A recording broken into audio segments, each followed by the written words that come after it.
Ya ayyuhan nabi, Prophet. Now the Prophet ﷺ is given more instruction. قُلْ لِأَزْوَاجِكَ, tell your wives. وَبَنَاتِكَ, and this time also tell your daughters. وَنِسَاءِ الْمُسْلِمِينَ, and also include the women of all believers. Allah could have just said, tell the women of the believers, and that includes everybody. يُدْنِينَ عَلَيْهِنَّ مِنْ جَلَابِيبِهِنَّ.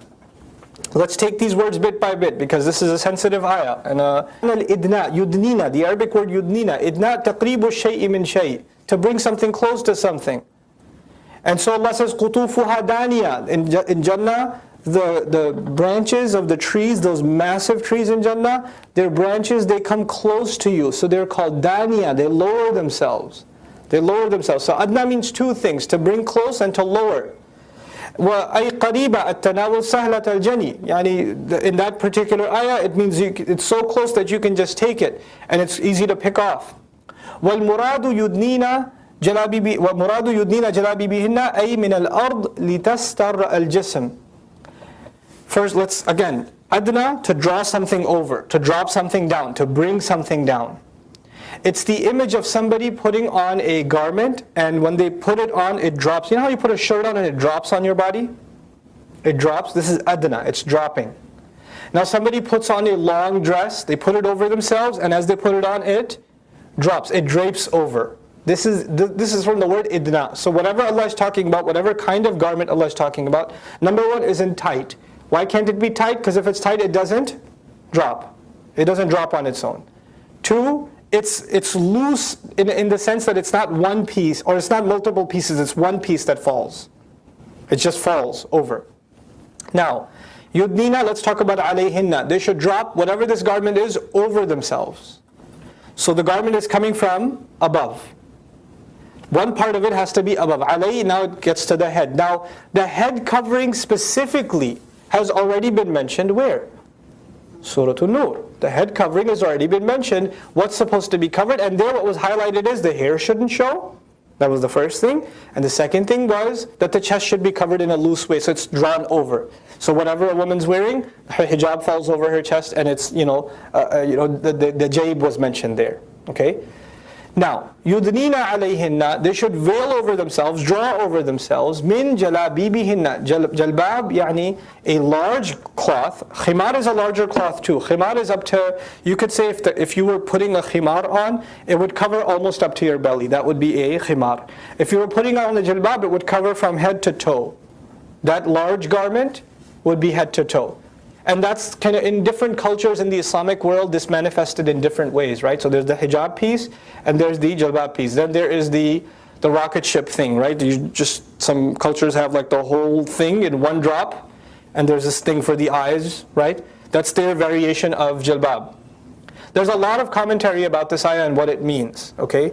So you'll find a huge variation even among the Sahaba on how to interpret this ayah. What does it mean to wear jilbab? And you guys know jilbabs now because they're selling in every Islamic store and online and jilbab fashions, etc., etc. If your jilbab is tight and it takes you a while to put it down, it's not a jilbab. That's one thing that's already clear now. So it has to be loose.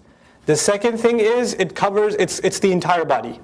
It's dropping over, it's draping over the entire body. Now, how did that, again, I can't have a fiqh conversation with you, that's for fuqaha or people that study fiqh in depth. But I can share with you some opinions of the Sahaba. Like for example, some Sahaba that used to be from the people of the book. Abdul ibn Salam, for example. You know what his opinion was about jilbab? One eye should show. The entire body should be covered. Not hands, not anything. And one eye should show. And barely. So she could kind of like, submarine style, kind of see through what's going on. Now why did he have that opinion? Because actually he was a rabbi before. And the particular school of rabbinic tradition that he belonged to, a woman's pinky showing was equal to zina. So he had the most conservative interpretation of this ayah. This is what yudnina alayhinna min jalabibihinna means. Other Sahaba had different stances. Other Sahaba said, no, we have to understand this in light of, first of all, the ayah of Surah An-Nur that is coming later, but we have to combine both of them. And actually, it's cool to know that this came first and that came later. So in the beginning, it was that you kind of have this garment, like a lot of our sisters wear the jilbab, and it's supposed to cover the head and fall over it. Like it's kind of like, you seen a hood? Anybody seen Assassin's Creed posters? It's kind of like, it's just kind of draping over, so it's making the face a little bit of a mystery, okay? Or it's covering enough that you can, if you lower yourself, you're not as observed, etc. This is yudneen. Then it can recede. Now how far back can it recede? Then the hadith of the Prophet is used, sallallahu alaihi wasallam, in which the Prophet sallallahu alaihi wasallam marked the face in this way. So that's the limits of it, is how far back it can go, etc. Right? Then among our fuqaha, there's a debate on whether or not this includes niqab or not. You guys familiar with the term niqab? The entire veil. So they say that the thing should fall so low, the jilbab, that extra piece of cloth hanging above, in addition to the overgarment, that you don't even see the face of the woman. She can just see kind of at an angle in front of her. Right? And then that evolved into the niqab. Well, this angle thing is getting hard. We'll put one of those things on and work with that. Then some ulama considered it mandatory to wear the niqab. Some said it's mustahab. Some said it's not even from the sunnah, etc., etc. There's a big debate in our history. I was actually interested in the subject for myself personally. And before I say what I'm going to say, I just want to let you know that my word on this stuff means absolutely nothing. Absolutely nothing. Why? Because this is a discussion you should have, if you're curious, with a what? Fiqh. With someone who studies fiqh, someone who studies sharia, and understands the aqwal of these scholars, etc. I was interested because my wife, before I married her, 6 months before I married her, started wearing niqab. We were engaged at the time, and she just started wearing niqab. I was like, whoa, where did that come from? What was that? So I wanted to research the subject for myself. And she was researching it herself too. She was contemplating it for some time. And whatever research I did and she did at the time, this is research that's what, 13 years ago? 14 years ago? So it's pretty old research. It's not new stuff. And to whatever resources I had access to, we were convinced that the niqab is in fact part of our religion. It's not something that's just cultural, that it is found in the Salaf, and it's found even among the Ummahatul Mu'mineen. But at least for our family, we consider it mustahab. It's not something that I say is mandatory on my wife. That we consider it something optional and preferred if she wants to. But she's not sinful if she doesn't do it. So it's entirely her choice. So that's at least the conclusion we reached. And then nowadays it's become this huge controversy, and some people are like completely, it's fard. And I respect that opinion. That opinion exists and I respect it. Because these are not like just some random person just saying it's mandatory because I don't like women type thing. These are like female scholars too on that position. And then you have scholars that say that it's entirely cultural and it's not necessarily what you can conclude from the ayah. There's room to say that. There's room to say. But if you take all the tradition into consideration, at least from our limited analysis, it's part of the religion, but it's not at the crux of the religion. Meaning it's not something that it's a make or break and you didn't meet the condition of the ayah. Yudnina min jalabibihinna. So what does it amount to then? The modern day rendition of the jilbab could be like a loose overcoat. It could be a longer dress. And then fuqaha disagreed about how high it should be, and like for Imam Shafi'i rahimahullah, can it be 2 pieces? It's okay, is it to have an equivalent of 2 pieces? And it manifested in different ways. For example, in India, the shawar qameez is basically a Muslim thing. And the way it manifests, there was shawar, there was qameez, and in Urdu they say chadar, right? So the women traditionally wore the shawar qameez, which was clothing, then a layer, and then the sheet wasn't small. You could feed 20 people in that chadar, right? And they would have that over, and that was their jilbab. And that serves as jilbab, because it is the outer garment. And that's the thing, you already have clothes on, and then on top of that there's a layer, that's called jilbab. It's the outer layer, it's the over layer on top of your actual clothing. So yudnina alayhinna min jalabibihinna. Dhalika adna an yu'rafna. That is closer, or that is more, that's better. Closer here means better. An yu'rafna, that they be known, that they be recognized, meaning they be recognized as Muslims. Fala yu'dhayna, so they wouldn't be caused harm, because when you realize they're Muslim, you're not going to mess with them. You're going to understand these are women that observe the laws of Islam, and which are rooted in modesty and shame, and they don't interact with men without a purpose, etc. So they're going to be left alone. ذَلِكَ أَدْنَا أَن يُعْرَفْنَا. This part of the ayah is very important. What's the point, my young sister, if you're wearing jilbab, you're wearing hijab, and you're still like hanging out with guys at the MSA. ذَلِكَ أَدْنَىٰ أَن يُعْرَفْنَا فَلَا يُؤْذَيْنَا. And you're just going out for some pizza, just hanging out. Where did you get this from? We're not supposed to have just casual hangouts with the opposite gender. I'm not passing a verdict that it's haram, but it's definitely questionable. Look at all the barriers in the surah. Look at all the protections that are placed. You know? And then at the end of it all, it's not in the Quran that we can't go out pizza, right? I couldn't find a hadith about for the prohibition of pizza with my MSA, therefore it's all good. Look at the spirit of the text. Look at what the text is saying. You know, those innocent meetings you have aren't innocent. They're not. There's people sitting in that meeting that their minds running crazy. Man, if I married her, that would be pretty good. We could do more MSA work. You know? And the other one's thinking about the other one, and this stuff happens. And people don't say it. So Allah says in the surah what? He knows what you show and He knows what you hide. You have to take those protective cautions. And girls especially, because I have girls. One day they're going to be listening to this, maybe 5-6 years from now when they're teens, so I'm yelling at them ahead of time. I'm yelling at my own daughter. I'm not even talking to y'all. I'm talking to my own daughters. In the future. Because right now they're banned from this lecture. But in the future. Don't be dumb. Don't be dumb.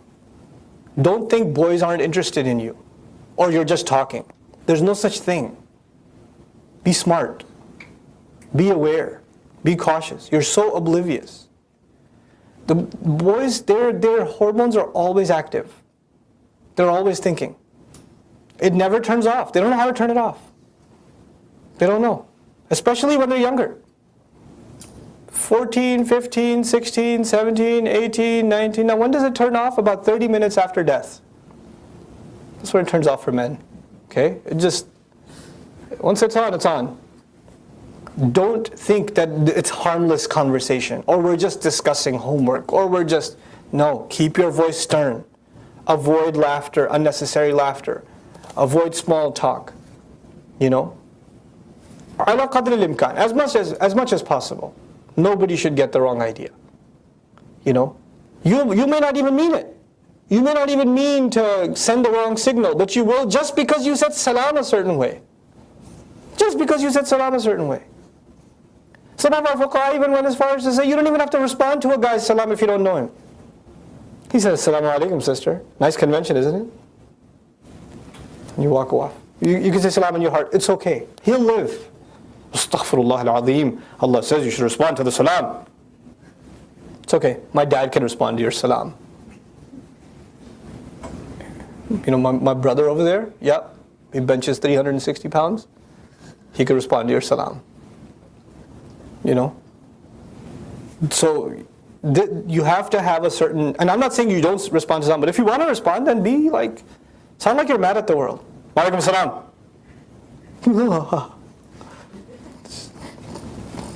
He's finished.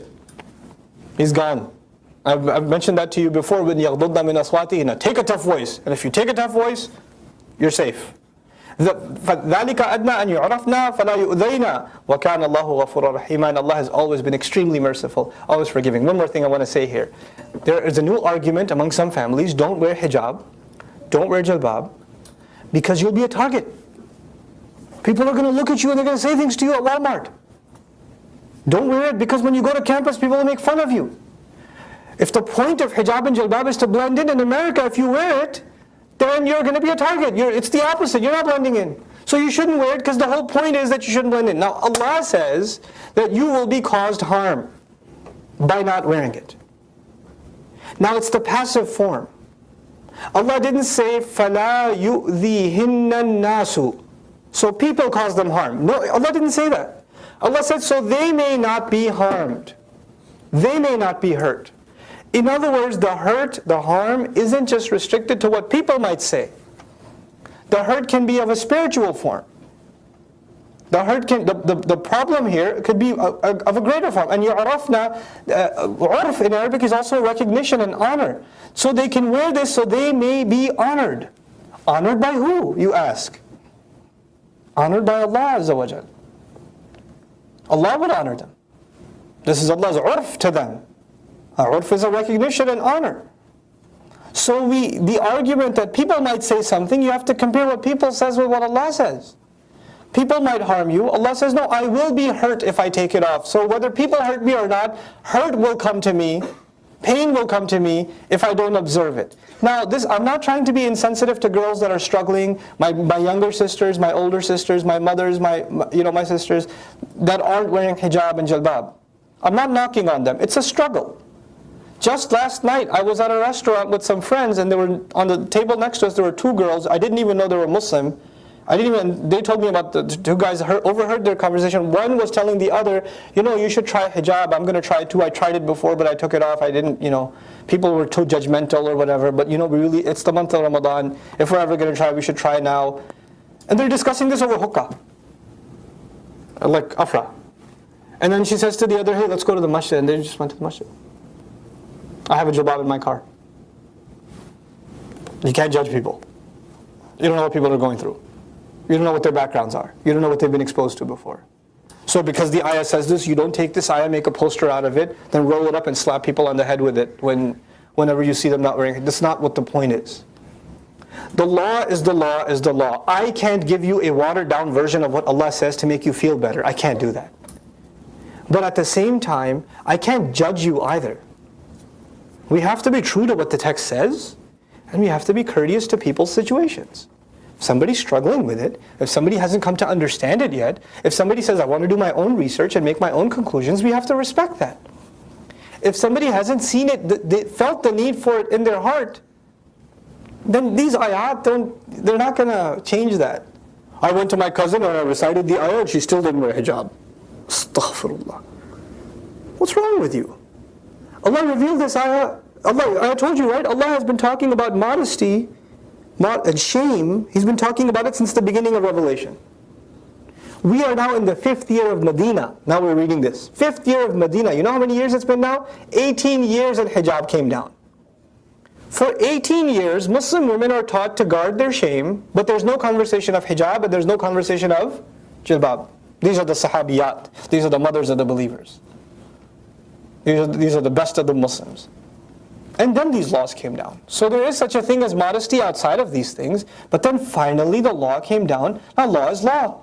It's God's law. So we're not going to say, hey, do what feels right. It is. You have to do it. Just like salat. You can't say, well, when you're ready, you can start praying. It's like that. It's like Hajj. You and I can't present a watered down version of the law. However, just because it's the law, it doesn't mean that you get to judge people that are in different psychological and intellectual and knowledge stages in their life. Well, we have to take it easy on people. We really have to take it easy on people. These sahabiyat were at a certain level that these ayat came down, and immediately for a woman to change the way she dresses overnight, change her entire wardrobe, that's incredible. That's really, really incredible. And when ayat come about men, don't say, what about the women? And when the ayat come about women, don't say, what about the men? What do they have to wear? Where's that? It's not about them right now, it's about you. Don't change the subject. Don't change the subject. This surah, it honors women, it deals with specific issues that have to do with women, and Allah Azza wa Jal chose to put this in a surah in which there was the possibility of controversy. So what are we learning? That this modesty in clothing is one of the great barriers to modesty. However, even if you have the most modest clothing, if you don't have taqwa, then the modest clothing itself is pointless. If you're going to dress like ultra-orthodox and still, have questionable character, the clothing doesn't mean anything. Then our beards and our thobes and our kufis and our hijabs and our jilbabs, they don't mean anything. But we can't say, well, all that matters is character, and these ayat are only valid if you have taqwa in the beginning, etc., etc. No, that's like saying salat only counts when you have 100% khushu'. Law doesn't change. Prayer is law. Your quality of prayer is it's a work in progress. Just like that, this clothing code that has been revealed is law. Now our modesty and our character is an ongoing project. Law is in its place, modesty and character are in their places. That's subjective, it's qualitative. Law isn't subjective, law is not qualitative. It's black and white. That's what it is. So, وَكَانَ اللَّهُ غَفُورًا رَحِيمًا. Allah has always been exceedingly forgiving. always merciful. لَإِن لَمْ